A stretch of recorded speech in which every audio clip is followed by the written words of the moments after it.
Good morning on this snowy Tuesday. My name is Jessica Beyer, and I serve as President and CEO of Greater Mankato Growth.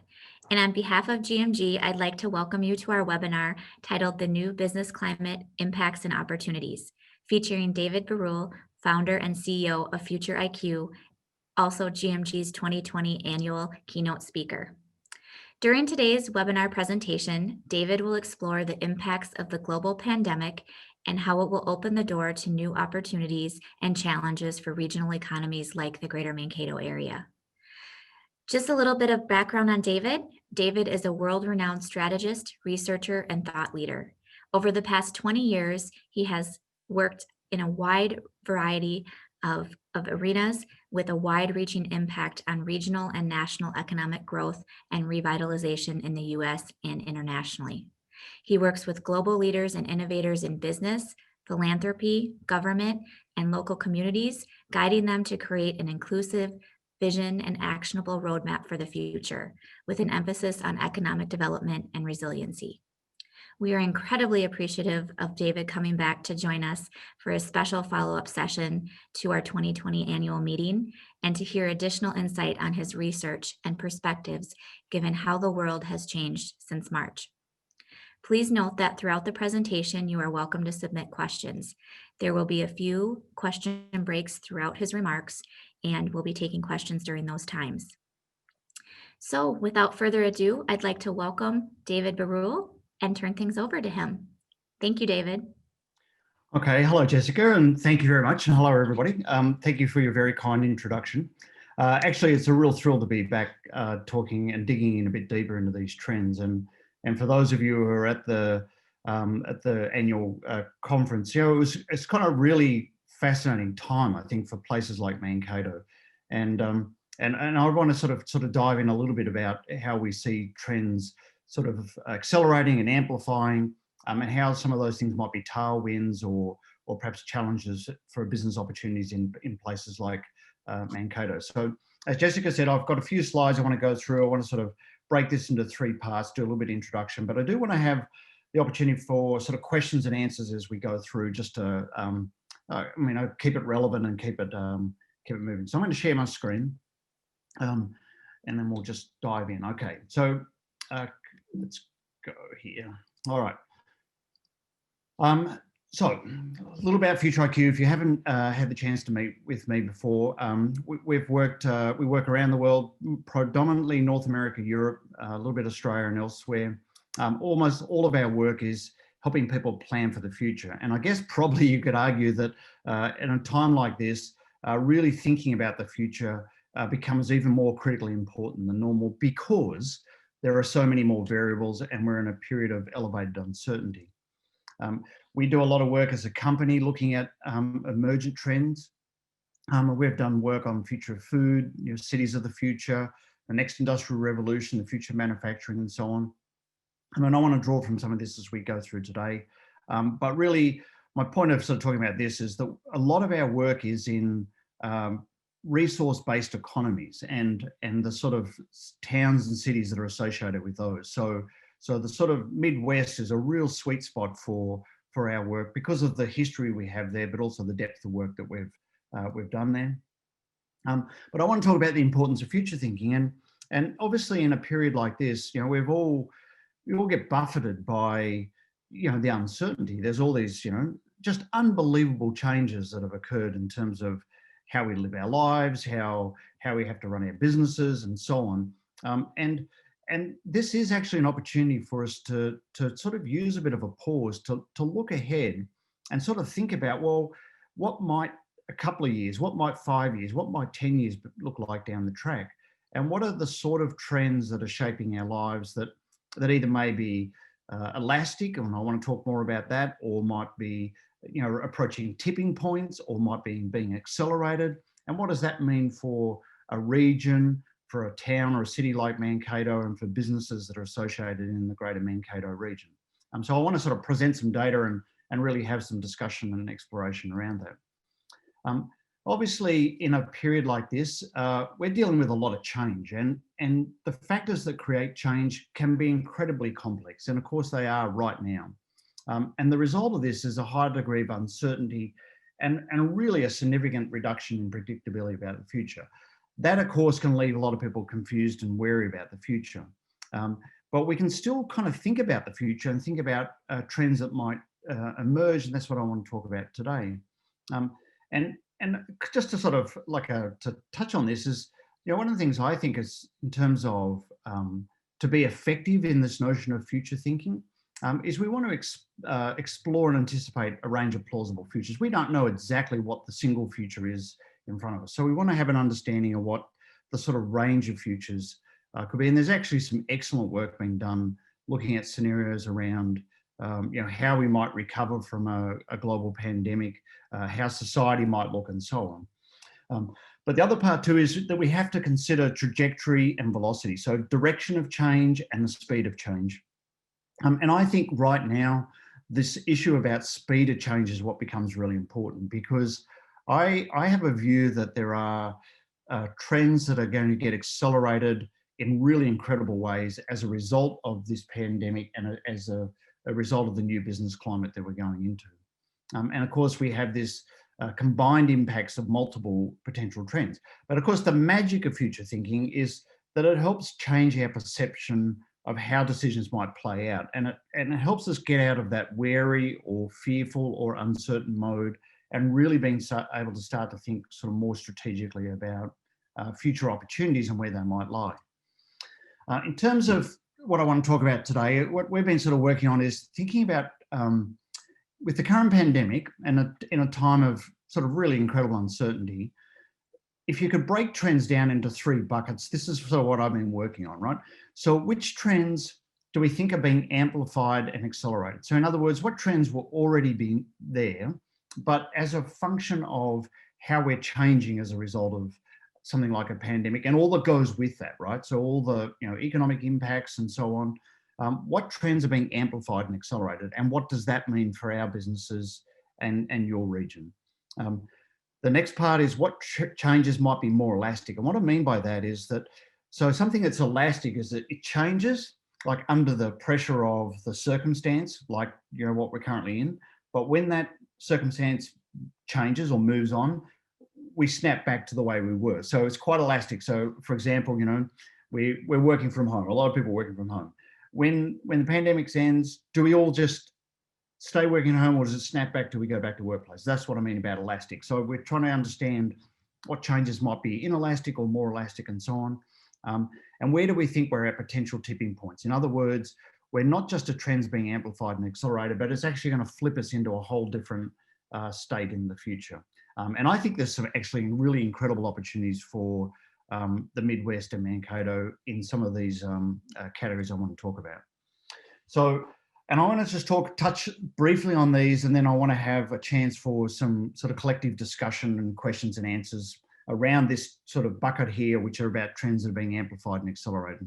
And then we'll go on to the others. But some of the things that are really obvious from our sort of analysis about amplification acceleration. So one is the reinvention of cities.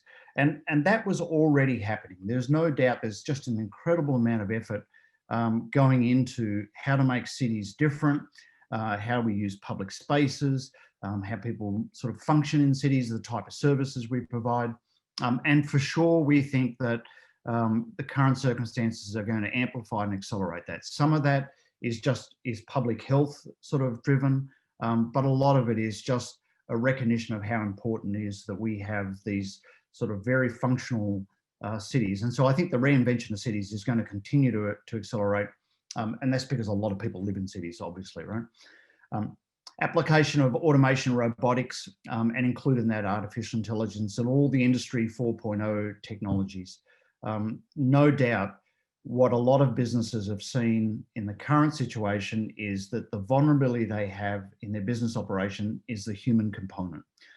So there are a lot of businesses and enterprises and sectors that are really stepping on the gas of automation and robotics. In other words, to be able to build greater capacity to be able to function with minimal human crews and so on, because obviously that's been an issue in manufacturing and food processing and other areas. instant health data. So all of a sudden, we can get very fast tests, temperature checks, all those things are going on. That's a global phenomenon at the moment. I think that's going to usher in a whole new era of very rapid human diagnostics and probably pretty much perennial monitoring of human health aspects. And I think that's a trend that we'll see amplify and accelerate going forward. Issues of personal recognition and tracking, facial recognition and so on. These things are tools that various parties have been playing with. Pretty sure that out of this pandemic, understanding where people are is going to become increasingly important, and being able to track people, that's probably a trend that we're going to see just become normal and embedded in our society, from my perspective. And of course, online commerce and retail. And that's obviously one, we're all shopping online and doing things like that in greater frequency. And I just want to show a few data points, right? But as I go through this, think about questions you have in this sort of topic area or comments that we can have a discussion about in a few moments. But I want to show you a couple of data points on this. So this is really about what's driving this acceleration in automation, robotics, artificial intelligence, and so on. And this chart, 1950 through to 2030, it looks at the cumulative capability of various digital technologies. So back early, we had mainframes, then we had PCs, we had some web commerce. But what's really happened in the last decade is we've had these big three here, which are about cloud computing, big data, data analytics, visualization, the Internet of Things and smart machines have really converged to make possible artificial intelligence. And we're really at the very start of artificial intelligence shaping our societies and our manufacturing sectors and our agricultural sectors and so on. And some people also make the case that the previous century was really defined by the internal combustion engine and the way that piece of technology shaped all areas of our life. And what a lot of sort of people who are forward-looking are saying is that artificial intelligence is going to be the equivalent of the internal combustion engine for the next century. And we're very much at the tip of that. And for sure, that's being accelerated. You can look already at the studies that have been, where artificial intelligence is being applied to help find, vaccines and medical treatments and, antibiotics and, predictive analytics and, it becomes the sort of the juice that drives the automation and robotics and that we're going to see in a lot of our industries. And you'll notice that curve there for artificial intelligence, it looks a bit like some of our viral curves where it goes exponential. So think about in the next decade, if we see this, real ramp up in artificial intelligence and all the things that go with that, how does that change our business opportunities? How does it impact a region like Mankato and the industries that are associated with such a region? So some of the things like in a simplistic level, if you think about, when do machines outperform people, right? So we're talking about, 2022, folding laundry, but then translating languages, driving trucks, writing high school essays, working as surgeons. And really by 2060, we're talking about, robotics and artificial intelligence being better than humans at almost everything. So what happens to our industries there? But we're in a very dynamic time. Lot of opportunity in this space if you're in it or looking to get in it. Of course, the other big factor, and I think this becomes really interesting when you think about industries like agriculture, broadacre agriculture, and large-scale food processing industries and things like that, is this what happens when we have this advanced robotics and androids, when we get to that phase. So how far are we from that? There's some debate about that, but it may not be more than a decade in some cases, right? And a lot of manufacturing has worked on digital continuum, lean continuum, and which has produced, a lot of benefit. But if you start to throw robotics and androids into the system, how does that reshape our broadacre agriculture? How does that shape food processing and logistics and things like that? And I think this is a trend that has its pluses and minuses. It's certainly, I think, going to accelerate the concentration of people into regional centres from more rural areas. And a lot of people, of course, the debate is, is this all good or bad, right? Is all this sort of emergent technology, is that going to find solutions for us, or is it going to create kind of existential issues? And I think that what we're seeing is that certainly people were concerned some years ago about robotics and artificial intelligence displacing people. But I think if you look at the data now, more and more people are starting to see these sort of waves of technology of actually being able to help solve some of the grand challenges we face in society in some of our industries. So there are some of the trends we think are being amplified and accelerated as a result of the current situation, and maybe where some of the sort of opportunities are. So reinvention of cities, application of automation, robotics, health data, personal recognition tracking, online commerce. So let's have some discussion here. So I'm going to stop sharing my screen. And Jessica, could you have a look at the chats and see if there are questions or discussion points that people want to engage with on that bucket of sort of trends that we think are about accelerating and amplifying?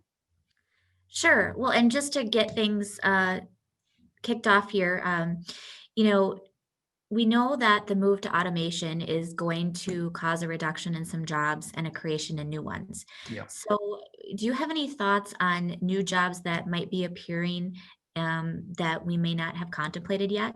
So, things that maybe haven't been on our radar. I know we think a lot of manufacturing and some of those automated pieces, but can you kind of expand our thinking on on some of that research or thought process? Yeah, so the jury's out, right? There's obviously a lot of change in the types of jobs, and we always hear, there's half the jobs that our children will have haven't been invented yet, and so on, right? There's going to be I think there's a really critical role here for the intuitive intelligence that human beings have, and most of the people I think listening in today are going to have what I would call a good understanding of systems thinking. So if you work in an environmental setting, like you work in something that's got to do with ecology or agriculture, you're thinking in systems all the time. If you run a company, you're thinking about systems and how if you do something here, how it might affect something over there. And I think that type of skill set and that type of thinking is going to be the really critical role that human beings have, right? And because essentially what automation and robotics does, it replaces things that are repetitive, right? That are just simple repetitive things you do over and over. But they're not yet at the stage of having that sort of acute intuitive intelligence where you can think at a systems level. So what I sort of talk about if I'm talking to young people, for example, is what you want to have is a wide set of skills, right? That you can apply and mix disciplines, interdisciplinary sort of approaches. So I think that's one area, and that really actually, in my view, that plays to the strength of a lot of people who may have a grounding in a rural or regional sort of a context, because we do think like that. That's where I come from. I grew up on a farm, and I worked in the outback of Australia as a sort of a landscape ecologist or a rangeland ecologist, and so you're sort of trained to think systems like that.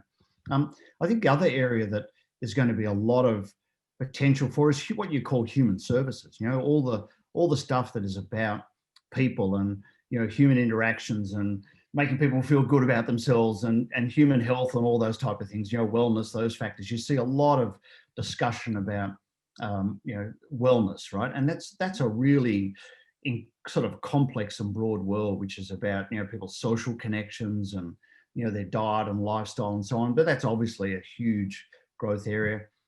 I think for a place like Mankato, that systems thinking, if you can be at that point where you're convening lots of stuff and you're bringing these sort of systems together, I think that's a really interesting sweet spot. That is interesting. Thank you. We do have a question, and it's sort of tied into what you were talking about. Yeah. So specifically, what types of education should we be providing our current workforce to help them adapt to this new paradigm? Flexible thinking is my view, right? You've got to be able to, I don't know. A lot of us have been trained in robotic thinking, right, or repeat thinking, right? I think if you go back to the core of systems thinking, how do you have problem solving, right? Complex problem solving. That type of thinking, I think, is what we're going to need, because that's the piece that the human mind is still better at and will be for a fair while, right? That's good. We do have another question. So based on what you have seen around the world, what are some of the key strategies for a regional metropolitan area to explore now as part of being a leader on the front side of change? Great. Okay, so can I take that question and pivot to my next section, because I think it perfectly covers what I think that question's about, right? Because I think it is really interesting, which is, somewhere like the Greater Mankato region, you are uniquely placed in terms of proximity to a number of factors, major production zones and major metropolises, right? And a gateway to the world, right? So I have a thesis I want to expand a little on. So Jessica, can I just jump straight into the next part and see how well I do on answering that, right? So let me just go back to sharing my screen, right? And I'll keep that question in the back burner as you're going through your Yeah, slide. and let's come back to that, right? So, okay, so this is the part I want to pick up. So what changes may be more elastic, right? So, and what I said, remember, is elastic is, we change under the circumstances, but when the circumstances revert, we snap back to behavior, right? So, so what may be elastic and what may be inelastic, and just note on the side there that I sort of say that the longer things last, the less elastic things become, right? So the more we get used to a new mode of operation, right? And so these are some of the things that I see people talking about, right? And I have some thoughts I want to share in terms of where these might sort of fit into a continuum of elastic or inelastic. So mass urbanization, and I've talked about it, we'll touch on that today. But humanity is really in the middle of this pivot from agrarian to urban species, right? Some people say, oh, the pandemic's going to flip that. I'm not sure, right? And I want to explain why. Financial equality, that's a really interesting one, because we're in a situation where most governments around the world are providing financial support or a safety net of sorts in a period of emergency or crisis at a scale that we haven't seen for a long time, right? And to some degree, what that does is it sort of levels the playing field.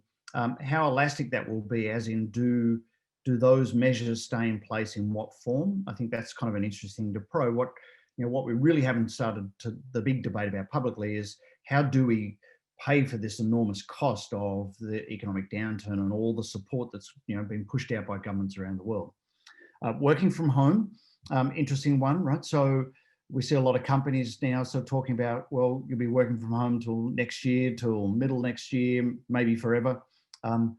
Interesting dynamic here, because working from home can translate to working from anywhere really fast. And there's some sort of double-edged swords, like many of us might like the idea of being able to work from home, but that also means our job could probably be delivered from perhaps a lower cost country somewhere else in the world, and so on, right? So we'll see how elastic that is. And the signals are a little confused on that, because we have some, for example, very large companies saying their workforce will work from home, or a significant percent will for some time, but at the same time, they're also snapping up large sort of areas of leasehold in cities and so on, right? So the signals are a little bit confused. Nationalism versus globalism, I think that's one that's going to be really interesting to watch, see how that plays out. Obviously, where most countries, their borders are closed, travel's restricted. So at that level of nationalism, things are fairly tight versus globalism. Does that free up? How do we move back into a more globalized world? Do we? When does that happen? Certainly, concerns about supply chains and things like that have continue to force, I think, people to look about security of manufacturing supplies and food supplies and so on. I think that'll be a really interesting one to see how that sort of evolves. And is it elastic or inelastic? And then shifting global wealth. So I want to show you some data points, and then I'll come back and give you my thoughts on this, right? So there's this point about that we're pivoting from an agrarian species to an urban dwelling species. And I know for a lot of people listening today, it's like, who's this guy? What's he talking about, right? Well, if you look at the numbers, right? This is 1950. This is a schematic of the world. This is North America, South America, Europe. The size of the circles represents the number of people who are living in cities of over 100,000 people. This is global, right? So at that point, the US, 100 million people lived in cities of over 100,000. So the country was 64% urbanized, and most countries in the world were, generally agrarian or half and half, right? Developed countries were half and half. That's 1950. Go to 2020, so today, right? Very different story, right? So You can see by the size of the circles, the number of people living in cities has increased dramatically around the world, but the percent of people has also increased. So in the US, it's now nearly 300 million people live in cities, 85% urbanized. And we're adding 50,000 people a week to cities in America, in the US at the moment. And that's a function of people moving there and a function of people being born there. If you jump forward to 2050, then we're up to 90% urban, nearly 365 million people living in cities. But as you can see, the global story is massive pivot to urbanization. And I think a pandemic is not going to dent that, right? There's, sure, there's anecdotal stories of people moving to smaller cities or moving outside of some of the big cities. If you drill into it, a lot of those are second homeowners. Is it equating to a sea change in humanity? There's no real evidence of that. But I do think it offers a really interesting opportunity for somewhere like Mankato, which I want to talk about. In terms of global wealth, we're in the middle of this pivot as well. So this is the slices of the pie color-coded to the map of the world. The inner ring of the circle is the middle-class consumer spending power in US trillions of dollars in 2009. The outer ring is the middle-class consumer spending power in 2030. So you can see in North America, very little change forecast, but we know that's well argued already. Europe, some change. The massive growth is in Asia Pacific, where we see this huge growth in middle-class consumer spending power, so that to the point where it dwarfs most other regions in the world.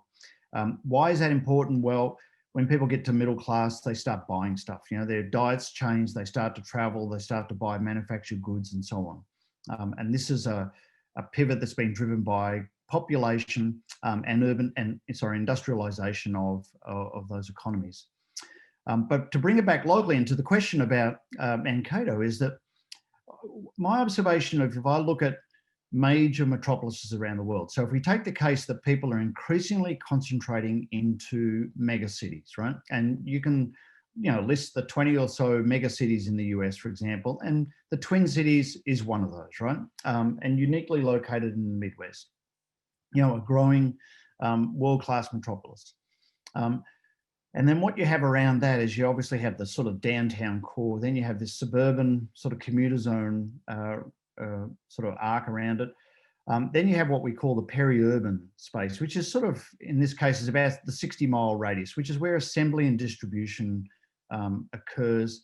And then you have this larger sort of production, research, recreation zone, which is sort of, think of that as your agricultural landscape. My forecast is that we're going to see an incredible amount of innovation occur in what you would call this peri-urban space. I call it the arc of innovation as well.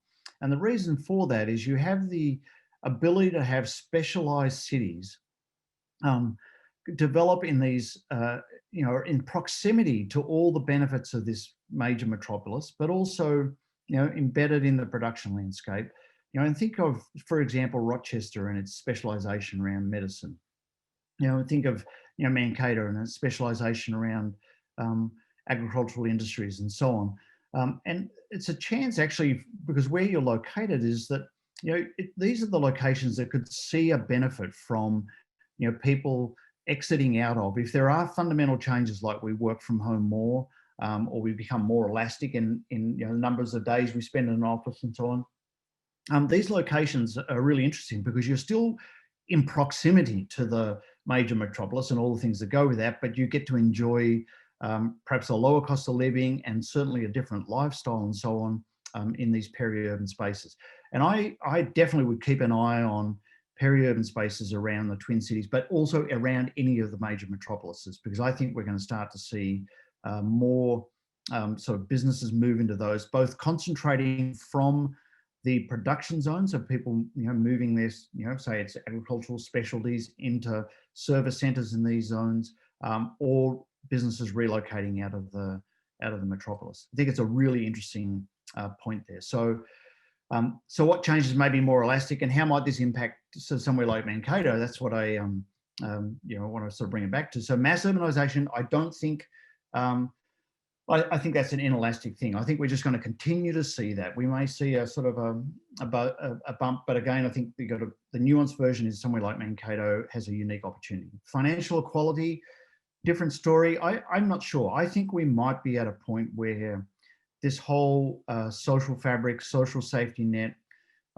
this might be the trigger for that to have some enduring sort of profile presence in economies in ways we haven't seen before. Working from home, no doubt that's probably going to be an enduring trend. So, and the longer it lasts, the less elastic it's going to be. So in other words, more likely it is that we'll find the way for people to spend more of their time working from a location that's not an office or a workplace. Nationalism and globalism. I think globalism is going to be a slower recovery. I think there's a lot of comfort for people, and I think that comfort will last for some years in terms of being a bit nationalistic. In terms of we're not being overrun by tourists if you're in those economies, or other factors. Shifting global wealth, I think that's going to continue to accelerate. So let's have some discussion on this one, right? So let me stop sharing my screen here. Jessica, thoughts, questions on this one from people who are participating? And we can't see you or hear you, Jessica. There we go. So, based on some of the information you shared from those slides, really kind of a takeaway I took was the opportunity really with Mankato and being on the map for the agricultural, just as you mentioned with Rochester, yep. Kind of that medical presence. Kind of getting back to our questions that were submitted, it really was, what are some of the key strategies for regional metropolitan area to explore now? So you kind of talked about some of these opportunity areas, yep. But can you expand upon on some of the strategies that we as Greater Mankato area should consider? Yeah, so there's some sorry, Jessica. Oh, on the front side of this change. So yeah, so and some stuff I want to cover in the next section, but I think right now my thesis for the Midwest is that there's an exciting decade ahead, right, in terms of food, and I think there's some really big thinking initiatives going on in the Twin Cities right now, right? So I'm sure you're familiar with MBOLD, right, which is the coalition of the big agri-food players and really trying to position, the Midwest or, the Twin Cities as a sort of future food sort of destination capital in the world. I think a place like Mankato needs a seat at the table, right? You've got to elbow your way into those conversations because they're incredibly relevant to a location like Mankato. I mean, I said it in March, and I've been saying it for a couple of years. I think it's there for the taking for a regional centre that's got enough heft. You've got enough history. Your proximity only gets better, right, because of the way the Twin Cities is growing. You've got to really get a seat at the table. I mean, your governor at the moment comes from the locale, right? So I think there's just this really important window of probably a couple of years to be able to really leverage that as a place where important discussions about food systems, agriculture, that they take place. That they don't just gravitate to downtown Minneapolis or somewhere, but that you're convening some of that thought leadership and making a play for it. And because I'm pretty sure that if you look at some of the converging sort of themes that are going on in the Midwest at the moment, there's this kind of global sort of wellness kind of ideas and this MBOLD, and that's going to attract attention from around the world, right? And so you want to be the place where other companies that are looking for a home to be part of the next wave of agricultural innovation and the revolution that's for sure to come in the food sector, that they're coming to see you, right? So I really think it's a positioning angle very much, because you have a lot of the basic pieces there. I mean, you have an educational framework there, you have some great institutions, you've got enough civic infrastructure, you've got all the bits and pieces, right? What I think you need to really amplify is your absolute desire and appetite to be that go-to place, to be that center. And I know there's been talk around that for some years, but I reckon now is really the time to step on the gas, right? Because there's some other bigger players who are going to bring more attention to that story. And I think the challenge for you is to make sure it occurs where you are, and doesn't occur somewhere else, like in the Twin Cities or in a corporate head office or something like that. You've got to be a seat at the table. That's my point.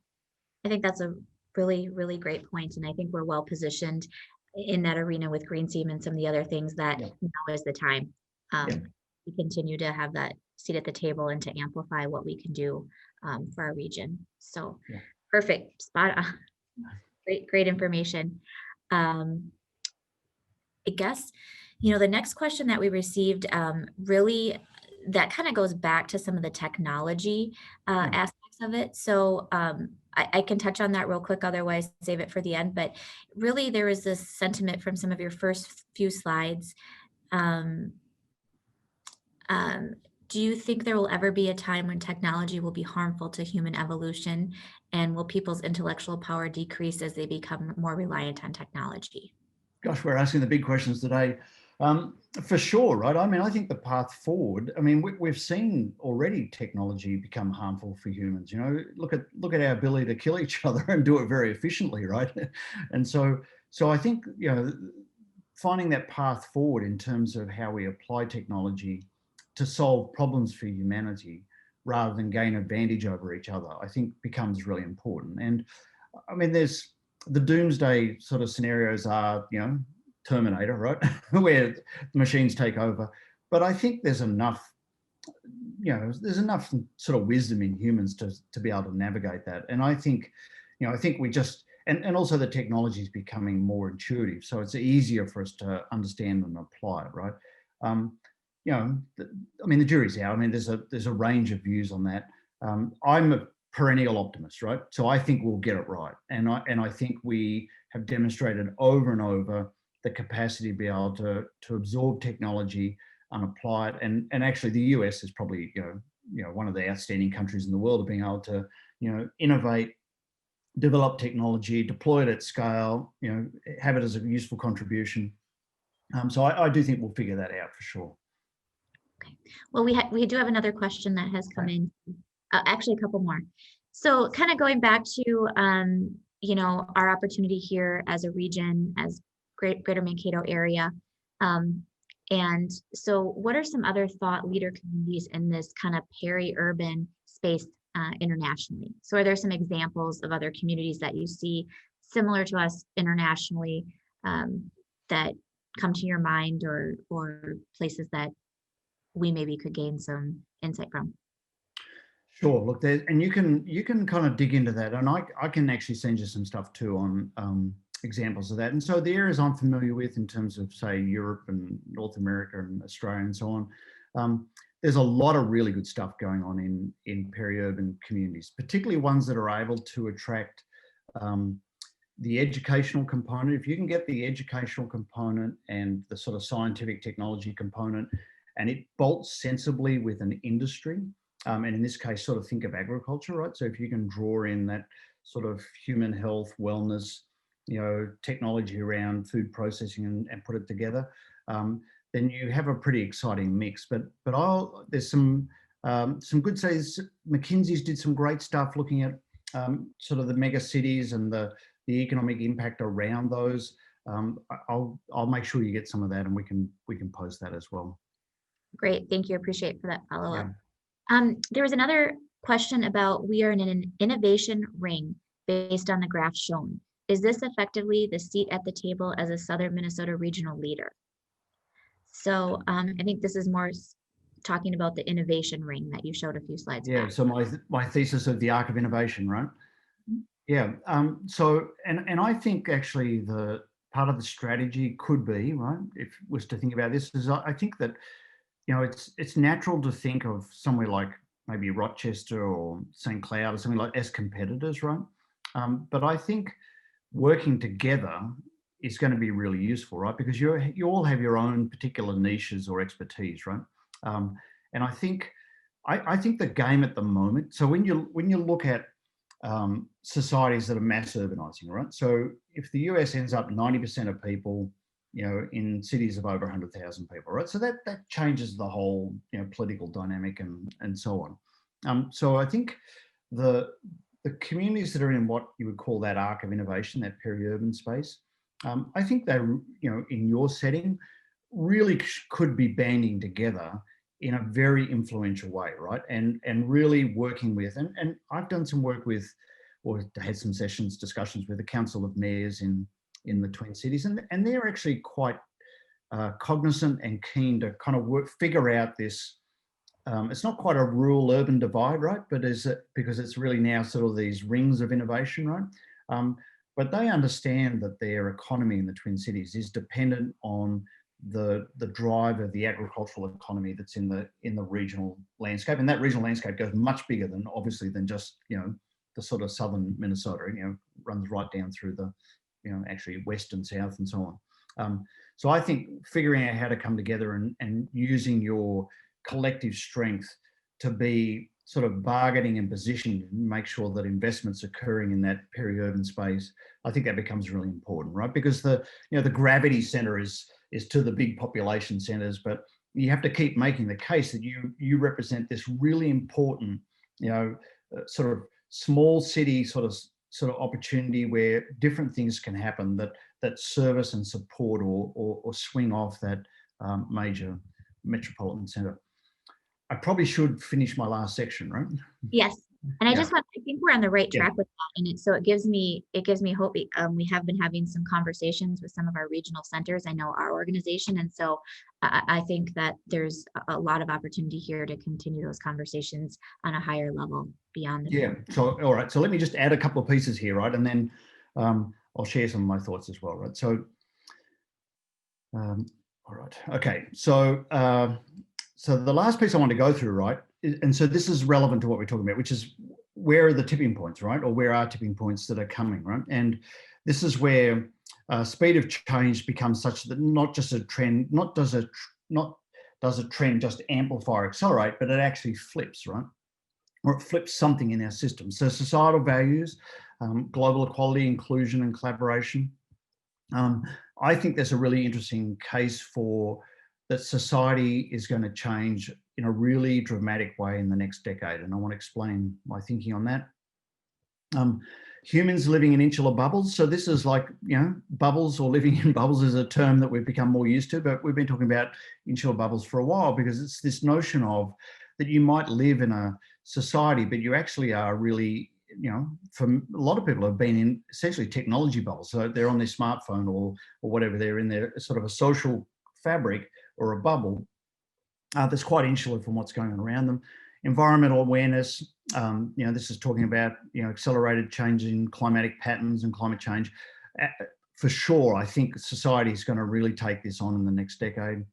Travel and tourism, that's not so critical to your region, although you do have some exposure to that, but I think that's going to be radically altered as a function of the pandemic. And then the transformation of the global food industry, which is probably even more important. I think we're in for a big story on that in the next decade. Let me just give you a little bit of my sort of data points thesis on this, right? So this is really about what's driving societal change, or my sort of thinking on that. So this is the age period for the US. This is the United Kingdom, just to show you another developed country. But we have these bubbles of millennials and baby boomers. We know about that.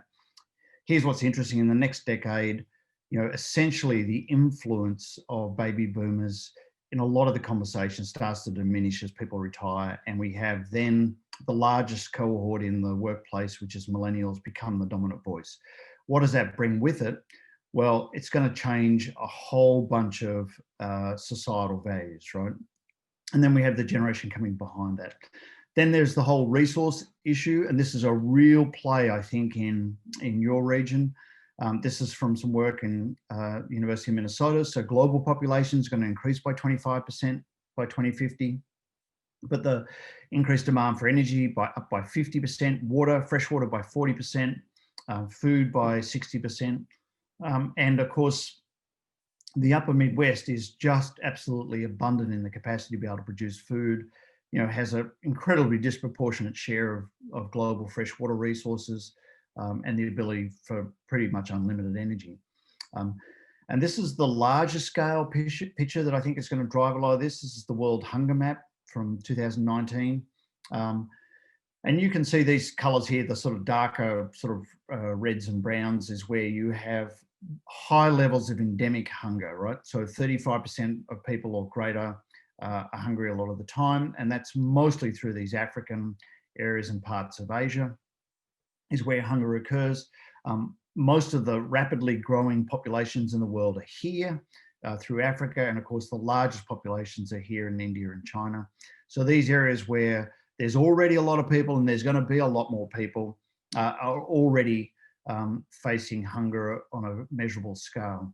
If you overlay that with the impacts of climate change, and this is from some of the long-term crop yield modelling, the winners, northern mid-latitudes, if that's the right term, winners probably not, but the areas that will likely see, on average, some increase in the ability to be able to grow crops and crop yield is through the northern mid-latitudes. And of course, that's smack right in where the Greater Mankato region is. Probably the more alarming thing at a scale level is where the hungry people are and where the population increase is occurring is where there's going to be greater challenges to crop yield. So just a couple of points to hit on with that, right? So just I think these are the big issues we're going to face in the next decade, right? So one, societal values are going to shift. That's going to require us to think differently about global equality driven by, sort of disconnects around the world, the disconnect between where food can be grown and where it's going to get consumed. You can see inclusion and collaboration emerging as deeper values, and you can see that in a number of, I don't know what you could sort of like these macro themes, the sort of Me Too movement, Black Lives Matter and so on, right? These are all expressions of people wanting to see social fabric shift. I think we'll continue to see things like that emerge.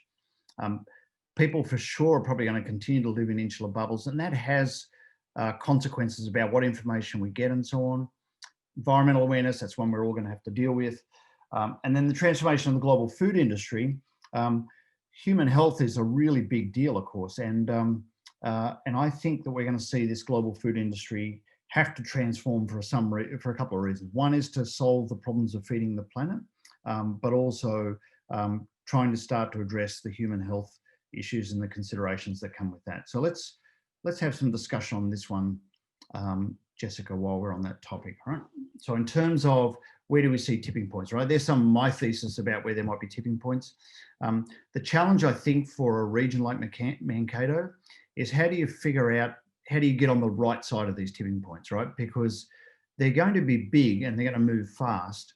And this is the sort of moment that regions or communities can get left behind, or industries get left behind, because if you're on the wrong side of large sort of sea change moments, then it's really hard to catch up on that. So Jessica, let's see what comments, questions, discussion there is on this bucket here. So I haven't got anything specific on this bucket, but it does tie into, as you're talking about the food industry, and so this does relate to food and some of those topics, but it's going back to getting a seat at the table and what are some strategies in doing that. I know that's an advocacy piece we've been working on in really Mankato being on the map. As you think of the Iron Range in northern Minnesota and you think of Rochester for medical, but how, is that done by business moving in? Is that government marketing? Basically, the question was just asking, some strategies for getting at the table. And I think you alluded to, getting involved in different organizations and making sure you have a seat at the table there. But if you have any other examples of what you've seen in other communities. Yeah, so I think right now there's some big plays being made, right, or big conversations that are occurring about how the Midwest is going to be relevant in the future as a food producing location, right? So there's not many significant food producing regions in the world that are really facing a scenario where your ability to be able to produce food is going to expand or potentially could increase.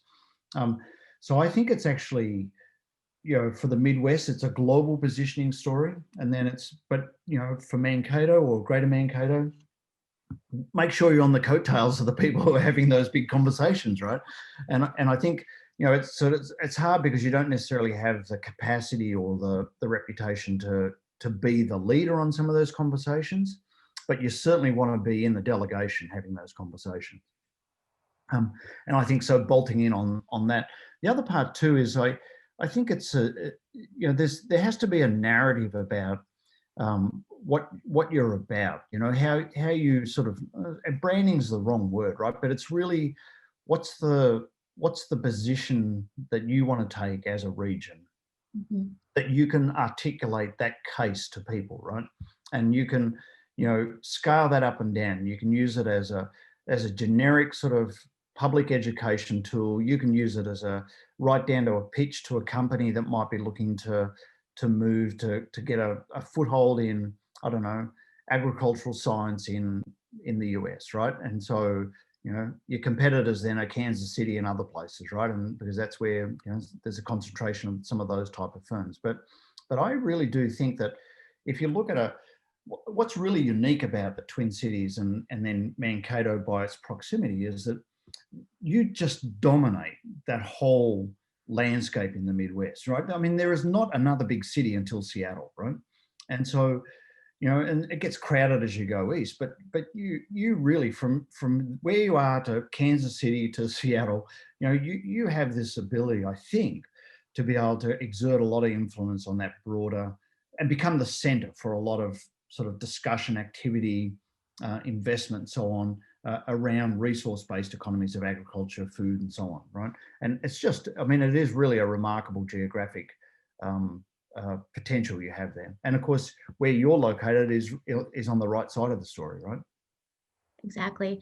And with higher ed and whatnot, we do have a question that pertains to this. And so we have a number of higher education institutions in the community and region. And Yeah. so how should we prepare the upcoming generation to address specifically these tipping points? Yeah. So I think, just to be really honest, right? I think, being on the side of solutions around environmental impact of agriculture, being on the side of solutions around impacts of wildly varying climatic events, those type of things.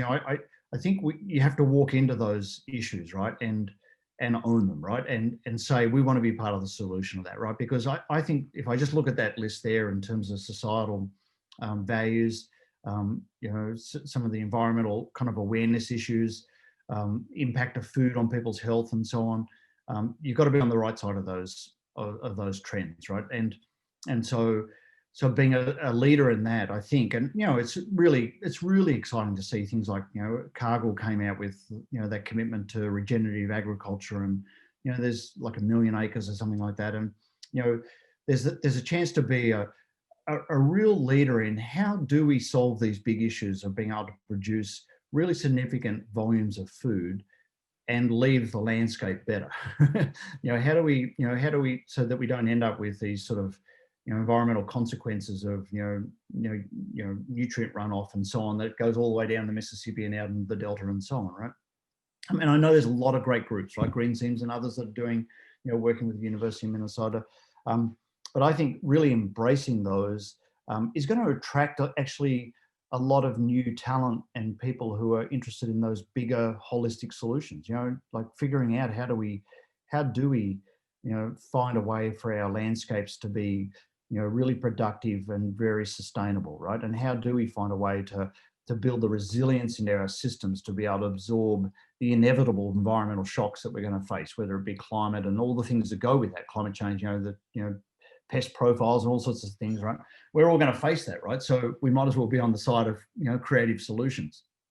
And I think also at the level of society is that, you can see that there are macro trends in terms of appetite with young people, particularly in terms of that we treat each other and include each other in different ways, right? And so it's really important that as a society, somewhere like Greater Mankato, opens the door to have people come in and be part of, these sort of bigger, exciting conversations, right? And the flip side of that, of course, is the insular bubbles, right? Because the insular bubbles, it's very comfortable to be in a bubble with people who think like us and share a worldview. But then there are people outside that bubble. So that's the sort of, I think that's the push and pull we're going to see in society. The only suggestion I'd say, if I look at macro trends, and it's not just, this is happening all across the world, right? Is trying to figure out how you can open up to include new people is going to be really important, right? Because that's where innovation, new capital, new talent is going to come from. And you can start to see the sort of things that people are wanting from a community that they live in, right? And so you've got to be a community that people go, yeah, that's a community I could live in. I could be part of that. I could feel like I belong there. Very good. Thank you very much. We don't have any other questions, but I mean, I think it's exciting because some of these things we've even talked in our organization as a board. And I think it's just that outlook of how we are at that table. But I think what's interesting with Greater Mankato area is we do have so much potential in this agricultural setting, as well as, we're a diverse economy. So we have manufacturing, healthcare, service industry. And so when you're talking earlier about some of that human capital as well, we very much have a diverse economy. So, as a regional center, do you have any perspective of how, how that works with any other, feedback or thoughts that you have based on your research or experiences as we work as a regional center, bringing in some of those, communities and how we work together to strengthen each other? Yeah, so we have the Twin cities, and then we have us, but then we have, the New Ulms, the St. Peters, the Wasicas, and we have some best practice models of, what even some of the practices we're doing as an organization with like our Regional Economic Development Alliance and some of that. But just from your perspective, how we work as a regional center. Well, I think the key to tracking this, right, is you've got to think like 5, 10, 20 years out, right? And if you look at sort of emergent trends of things like, say, work from home, but also how much easier it is to get from one place to another. So Wasika to Mankato probably was once a big commute, right? And now it's really easy, right? And so on. So in a way, the connectivity in regions like yours is getting much easier, which means that each of those different places has a role, right? Can find its own little niche in your story about what your region is about. Some might be great places for people to live. Some might be, good service centers for certain types of industries. Some might be research centers and so on. But I think the danger is wasting resources and time in competing against each other when really you're going to be so much better working together and think of working together to how do you position yourself on the global scale rather than think of competing against each other in terms of a diminishing pool of resources, because I don't think there is. I think there's a wide open opportunity there for the taking, right? And I think you've got some leadership emerging out of the Twin Cities, and I've got to hitch a wagon to that, right, and bring everybody with you. And I personally think it's an incredibly exciting decade ahead, right? And the only issue is going to be to embrace that change, right? To lean into that change, right? Which is not, right back to the very start of what I talked about, right? Is that change and dealing with change is actually not necessarily comfortable for people, right? Because to a degree, we have to confront our own sort of, view of the world or our own sort of, comfort levels and so on. But there may be a certain self-perception that regions or communities have, right? But I would just be very encouraging of lean into it and really take the opportunity. And I say that as somebody who works with regions all around the world, right? And there are not a lot of regions that I can point to that I would say have the constellation of really enormous trends that are driving and propelling you. That sort of desire for, or the need for food on the planet, the ability for your region to be able to produce it, the proximity you have to the Twin Cities, the conversations that are occurring in the Twin Cities, just all these little things point to what I think is a once in a lifetime opportunity for a region like yours. And I know I've shared those thoughts with you before, Jessica, but I think if anything, what I look at in my analysis and my breakdown of what's sort of being amplified and accelerated out of the pandemic and what I think might become elastic or inelastic changes, they actually all continue to be tailwinds for your region and for that proposition, right? I mean, they actually make it more likely than less, right? So even the, more work from home, well, that makes you more attractive for people to live there and perhaps, work or even bring a business there, because you offer, a lot of great flexibility. So I'm pretty gung-ho about it, as you can tell, right? But Well, I love the passion, and the sky's the limit. We have a lot to do, and exciting decade ahead of us. So I just appreciate hearing this research, and you've seen things all around the world. And so sharing really what we can take away from your data and your experiences in planning and whatnot, so that we can really position ourselves well for the next decade and beyond. And we do have a lot of opportunities in our region. And so thank you for sharing your perspectives. And, with opportunities don't come challenges, or, come challenges, but we are very well positioned, and appreciate you sharing your knowledge and your data with us today. yeah, my So pleasure. Thank you, Jessica. yeah, and thank you to everyone who participated. And we plan on many more of these conversations to come, and appreciate this thought leader here with David Beurle. So thank you very much. Take care, everyone. Thank you. Thank you.